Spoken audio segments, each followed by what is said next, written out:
The Right of Way to the Footstool of Christ, Sanitarium, California, August 29, 1907. To Elder George W. Reeser and the ministers in Southern California. Dear Brother Reeser, the Lord has revealed to me that in your work as president of the Southern California Conference you are in danger of embracing too much responsibility. Some time ago the Lord showed me that if you were placed in office you would attempt to rule in every branch of the work, and that this was not to be permitted because you have not the judgment to deal with all lines of work, and because God has chosen especially qualified workers for certain lines of His work. Because of a wrong comprehension of the duties of your office, the work in your field has become sadly confused in the past 2 years. You have accepted responsibilities that should not have been placed upon you. Because you were president of the conference, you considered yourself to be in a certain sense the manager of the work of the Loma Linda Sanitarium, and that it was your duty to see that matters there were conducted according to your ideas. I am bidden to say to you that you are not qualified to take the control of the sanitarium work.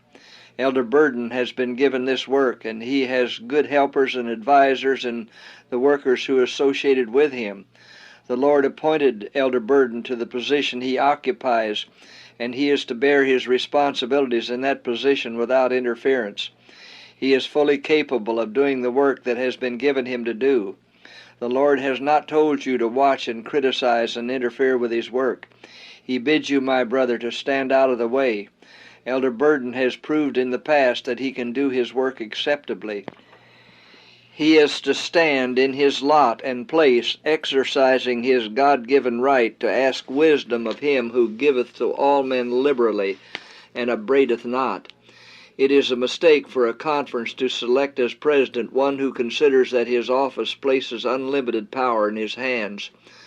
The Lord has instructed me to tell you that you do not know when to use authority and when to refrain from using it unwisely. You have much to learn before you can do the work of a conference president intelligently. You are to bear in mind that in the cause of God there is a chief director, whose power and wisdom is above that of human minds. God will have nothing to do with the methods of working where finite men are allowed to rule over their fellow men. He calls for a decided change to be made. The voice of command must no longer be heard. The Lord has among his workers men of humility and discretion. From these should be chosen men who will conduct the work in the fear of God. It will be well if Elder Cottrell and at least one other worker of broad experience should be called upon to consult together and consider your plans that affect the medical work. God designs that his servants shall carry the responsibilities of the conference in a spirit of humility and dependence upon him. It is a dangerous work to invest men with authority to judge and rule their fellow men. Not to you nor to any other man has been given power to control the actions of God's people, and the effort to do this must no longer be continued. God has been dishonored by the education that has been given to the churches in Southern California in looking to one man as conscience and judgment for them. God has never authorized any man to exercise a ruling power over his fellow workers, and those who have allowed a dictatorial spirit to come into their official work need to experience a converting power of God upon their hearts.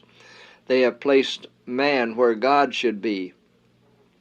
When men engage in labor for the souls of others, they are not to be made amenable to the will of their fellow laborers. God is well able to direct the course of action of those who work for him. But when his laborers, instead of calling upon him, seek first and regard as of first importance the counsel and advice of human minds, he is dishonored.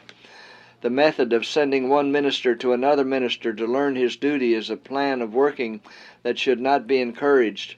Greater evils will result from such a course than finite and erring men can foresee. My brother, God lives and reigns. Let your brethren have the right of way to the footstool of Christ. Encourage them to carry their burdens to the Lord and not to any human being. Never take the responsibility of becoming conscience for another. As brethren, you can counsel together and pray together and seek instruction from the source of all wisdom, but you are not to seek to direct another regarding his duty. Let all work of this character be done away. God forbid that this spirit shall again come into his work while time shall last.